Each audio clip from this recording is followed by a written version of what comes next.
What's up, everybody? Welcome to the first video of Aviation Station. This YouTube channel is basically here just to let me have fun with a flight simulator and maybe have you guys have fun with it too, because I have so much fun and basically love the whole aviation side of everything. So I'd really like to bring it to you guys. Today we are recreating an amazing historic flight that is about to happen on March 15th, which is today, and it is the Southwest inaugural flight from Oakland to Honolulu International Airport. This is a huge step for aviation to bring low-fare flights to Hawaii. The fares round trip for Southwest start around $100, which is basically unheard of at this point. I'll talk about the aircraft here in a second, because obviously I know what you guys are thinking, like, what is going on the screen, because this is an A320 and you're flying a Southwest. I will answer that question in a second. Currently we brought you in right when the aircraft was ready for pushback. So we are pushing back and we are starting engine 2 as we speak. And then you'll see engine 1 level push up here in a second, and that will be the start of engine 1. Alright, let's talk about the simulator itself here for a second. We are flying an X-Plane 11. I got this about a year ago, and I absolutely fell in love with the simulator and everything that it really stands for, in bringing aviation to basically everyone. Here we are setting up our V1, VR, and V2 speeds for the departure. We're doing flex about 45 and flaps 1. I find that's what works best with the A320, giving us a V1 speed about 140 and increasing from there. So let's talk about add-ons into the simulator. Can't talk today, jeez. Basically, the only add-on I use in the simulator in itself is world traffic, and that's why we have aircraft moving around the airport while we're sitting here. I love it because it brings to life airports that otherwise would be fairly dead. X-Plane in itself has traffic that they spawn in for you, but for me that's not super realistic. It's usually whatever airline you're flying at the time, no matter what airport you fly into. Like if I was flying Southwest into Atlanta, most of the aircraft there would be Southwest, which is so unrealistic for what is actually the truth. My one complaint about world traffic, and the reason we're not looking outside the aircraft right now, is because there's an aircraft taxiing through our aircraft right now. So you just kind of live to learn, and you'll live to just kind of get through what the simulator throws at you. You'll see that also on the landing side of it, because we kind of fly over an aircraft on the runway. Alright, so let's talk about the flight factor A320. I absolutely love this aircraft. I'm so happy that I did purchase it. It is very expensive for someone in my stage of life, but it was worth it to bring this magnificent aircraft into an area where I could fly it in my room, and basically learn how altogether an Airbus can work. As you can see, however, the Southwest livery on the A320 looks pretty good, but looks so out of place at the same time. I honestly don't know why they made a Southwest livery for the A320. It really doesn't make sense to me at all, but there seemed like no better time to hop into the A320, because this was recorded right after a major update for the flight factor. So it was like, well, we have to get in, and it'll be a joke that we're flying Southwest as an A320.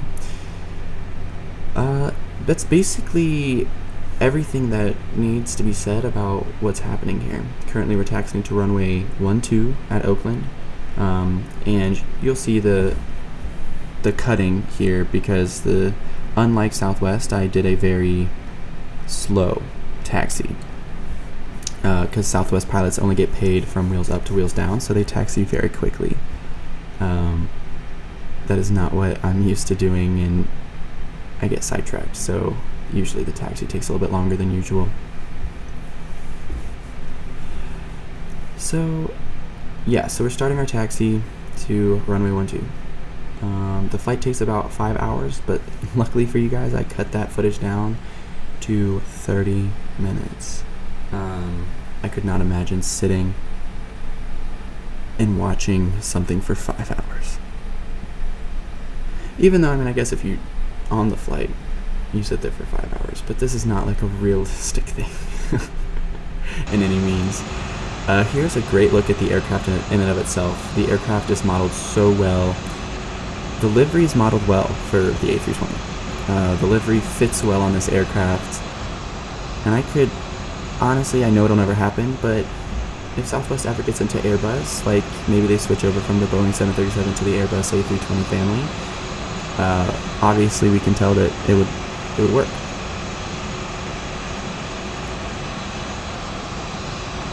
Whoever modeled this aircraft did an amazing job.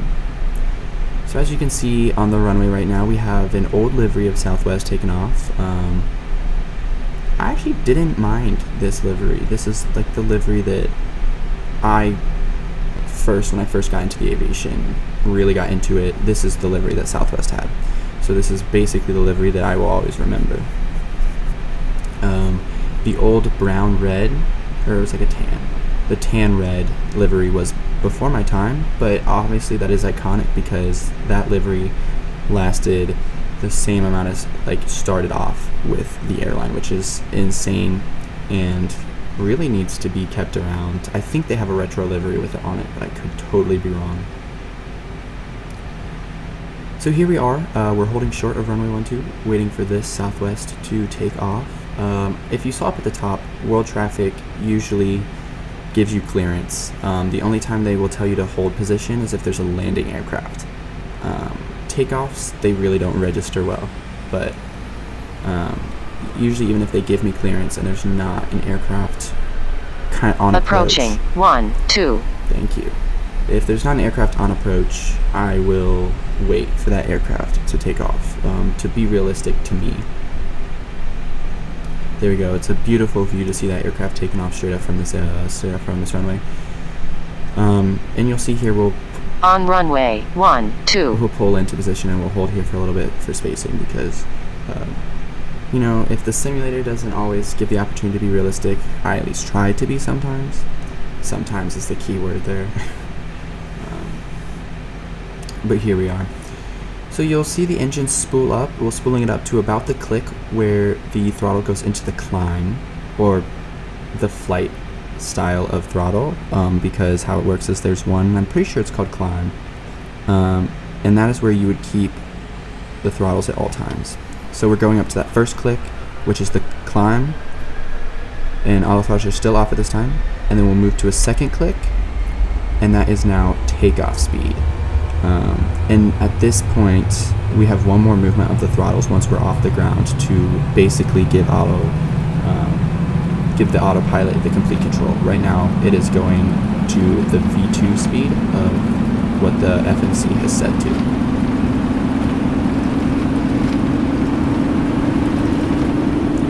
Rotating. Positive rate, gear up.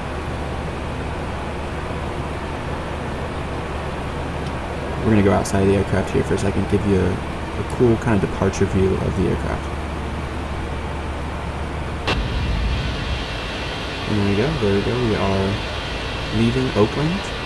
Directly to the left of this screen is SFO. We kind of pan over there and look into that direction. If it wasn't cloudy, overcast, and foggy, you would be able to see the International Airport right over there. There we go, thrust climb has now been brought back. Checking that checklist to make sure that we are trying to be as realistic as possible with the aircraft in and of itself.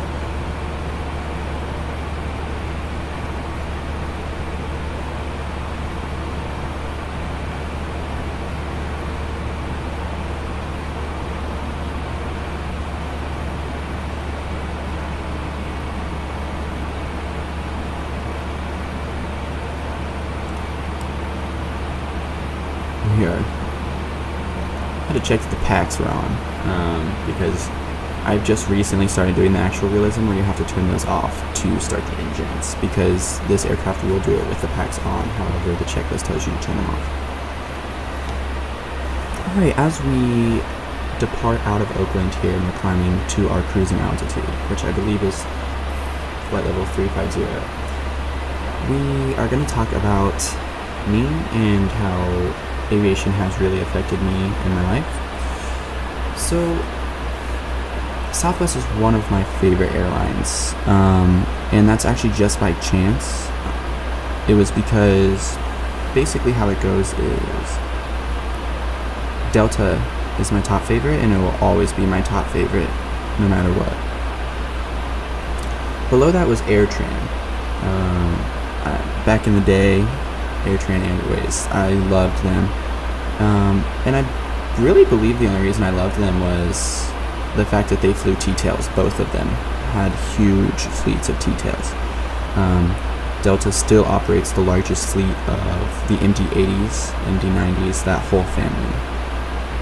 Even the DCs, they still have a couple DCs. And then AirTran operated the Boeing 717, which ironically has now been transferred over to Delta. Delta is now using, they're leasing the Boeing 717s off of Southwest. There was a period of time where how US Airways was my second favorite. So obviously the two second airlines that I've mentioned have both been bought out by other airlines. So I think that's really funny. And it's just that personally I don't like the service that American provides. I've had some bad experiences with American, and then I know a lot of other people have had bad experiences. So my like for US Airways did not transfer over to American. However, when Southwest bought AirTran, they kind of played with it a little bit. I don't know if you guys remember, before they really merged them, before AirTran stopped operations, they used marketing campaigns to market against each other, even though they were owned by the same company. That to me is hilarious. That to me is so smart. So Southwest really picked up a big part of my heart during that period of time. The one thing I could say about Southwest is that not having seat assignments is not really my favorite thing, but overall it's not that big of a deal to me. So here we are. Those last couple clips you have seen were at cruising altitude over the Pacific, and we are now, as you just saw, we turned our landing lights on and we're trying to slow down here. We are coming into Honolulu. So like I said, it was a 5-hour flight, but here I cut it down for you. So we are now just, well, the landing lights just came on, so we just descended between 10,000 feet. So this video comes out on Friday, March 15th. That is also the same day that I'm traveling to Fort Lauderdale, Florida. I will be on a plane when this video comes out, enjoying myself so much. Gosh, I love flying so much. I'm flying Delta. I'm flying from Cincinnati to Atlanta, and then Atlanta to West Palm Beach, which, if you don't know, is a couple miles south of Fort Lauderdale International, but is so much cheaper during the spring break season. Then I'll be flying back the exact same way. So if you guys actually want to see me recreate those flights, I don't have the specific aircraft we'll be using, because from CBG to Atlanta is a 737, and then from Atlanta to West Palm is a 757-300, which I do not have those aircraft in the simulator at this time. Well, you know, the simulator comes with a 737, but there's a gap between what an actual 737 and what X-Plane gave us. Also, the takeoff and landing videos of the actual flights will be posted to this YouTube channel as well, because I kind of want it to be a mixture of me exploring aviation in a simulator, also real world, trying to bring aviation to everyone. So we just took a turn here. We're turning into the final, basically. We're coming down, we're still descending, we're getting into our decel. So basically at a certain point the aircraft will hold an altitude, and it does this, it calculates itself. It'll hold an altitude enough for you to slow the aircraft down. So we just broke out of the clouds. It was a rainy day in Honolulu. And we are coming in on runways, we're coming out on 4 right, which is not a runway you usually come in on in Honolulu. The 2 larger runways are 8 left and 8 right. 8 right is the one that's out on that outreach in the middle of basically the ocean, which is awesome, which is a very cool runway. But we are coming in on 4 right, which is one of the 2 smaller runways that intersect with 8 left. I don't know why, but every time I've flown into Honolulu on the simulator, I use SimBrief to get the routes, but it always brings me into 4 right. I don't understand that. Yeah, so here we are. We're the aircraft is a little bit to our left. It's by this column that you're seeing on the side of the camera. At this time, we just hit the approach mode. So we are trying to watch for the localizers. So the localizer will be caught and the aircraft will start descending on the glide slope, and then it will turn in on the actual localizer for the runway. Someone is dropping shit in my kitchen. So you can also see the aircraft is slowing down to its final speed. We have brought the flaps down. The glide slope, you can see we're a little high. So this is where I kind of intervene. I start pulling our vertical speed down to help us catch up to that glide slope. Usually the mapped out flight plans that the aircraft does are very precise, but there are periods of time where the aircraft doesn't perform as you'd like, and that's kind of when you have to step in. Also, in the real world, you would have air traffic control vectoring you in, getting all of this set up for you.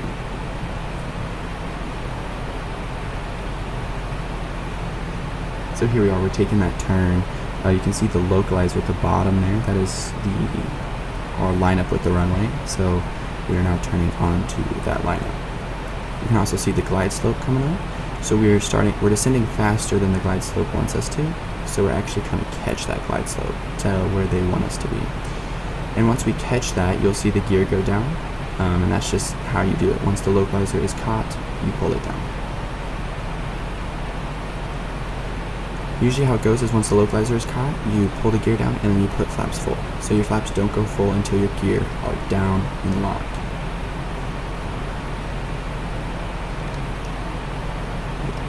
So there, we actually put the flaps down before the gear, so the gear and the flaps will be coming down at the same time. And here we see the rain starting to hit us.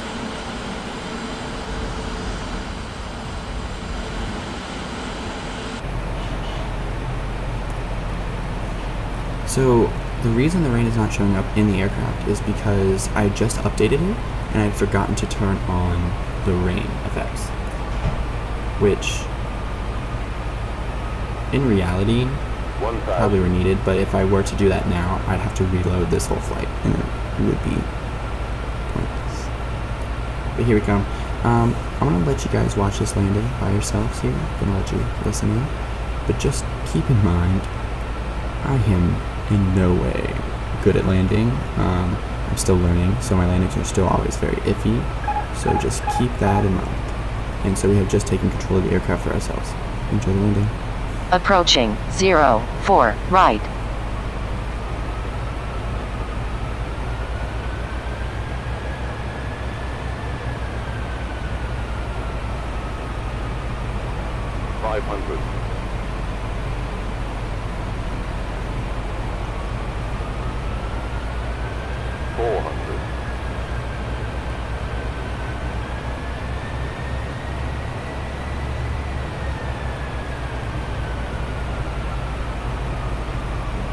300.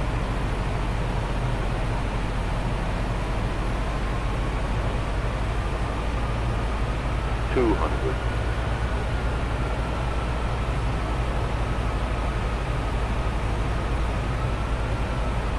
100.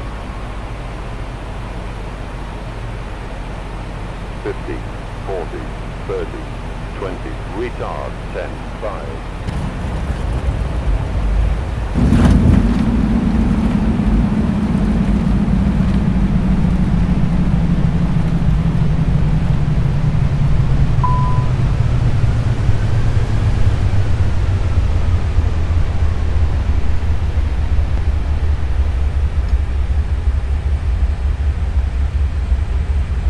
There you go, welcome to Honolulu International Airport. As you saw, that landing was a little right of the center line. Of course, the center line is probably the hardest part for me. The glide slope I get somewhat. The touchdown itself was a little hard, but you know, the aircraft is down. Sometimes you just gotta plant it.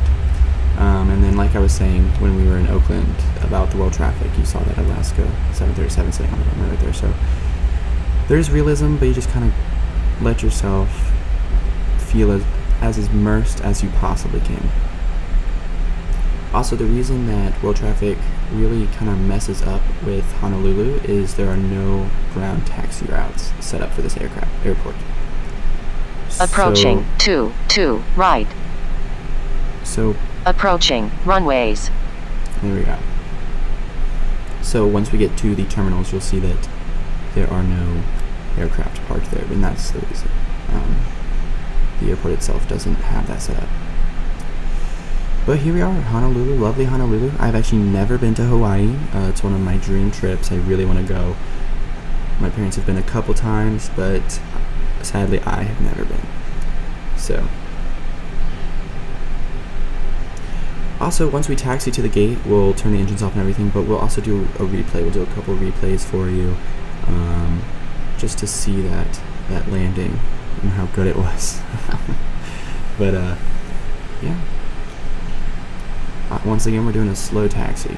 For some reason, I never get the memo that Southwest taxis quick. I think it's because I'm flying a A320. In my mind, that just doesn't compute to Southwest. So as we taxi off the runway, we've brought our flaps all the way up, cleaning up the aircraft completely. And we've also started the APU.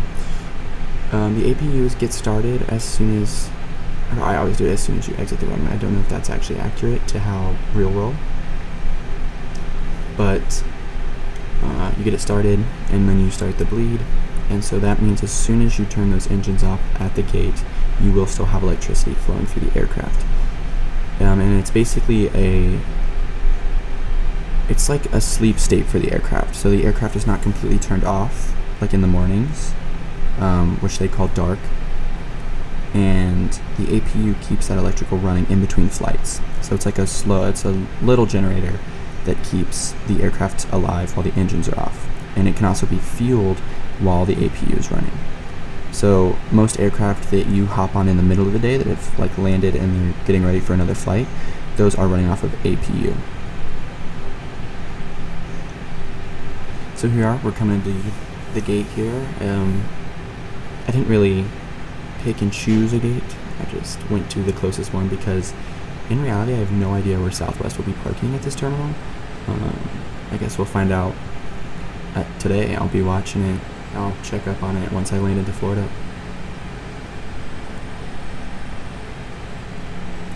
We still don't have marshallers, so you'll see me hop out of the aircraft here. Possibly. I might stay in it.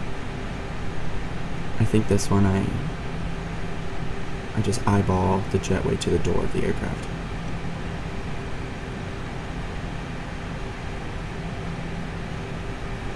There we go. Yeah, just gonna eyeball it in.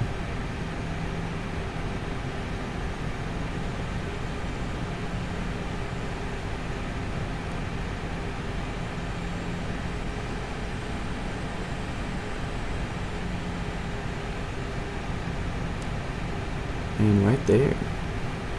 Alright, parking brake is going to be set. There we go. And the engines will be popped off. I turn them off one at a time to make sure that there still is power. and then you'll see when you turn them off, the screens flicker. Awesome. We're going to come into the control panel and we're going to open up the doors, and I believe recall baggage. There we go. Get the door open. We're going to call that back door. And there we go. Here's the outside view of the aircraft sitting in Honolulu. Guys, welcome to Honolulu International. Even though I've never been there in person, I live vicariously through this. So here's the replay of the landing from the tower view.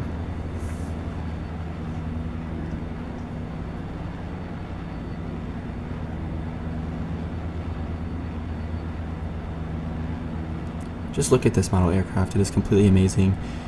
It looks so realistic. If you were to get another shot of an A320 landing, they look so similar. Maybe not that similar because I'm flying this one, but like the aircraft in and of itself.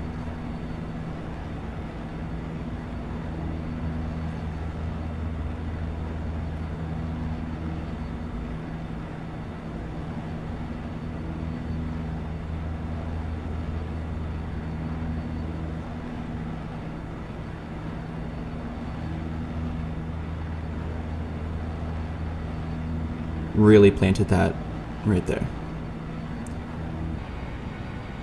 Here's a side view pointing towards the airport. This is one of my favorite views to do on landings because it kind of tells you how much flare you did, if you're tilting the aircraft at all while you're landing.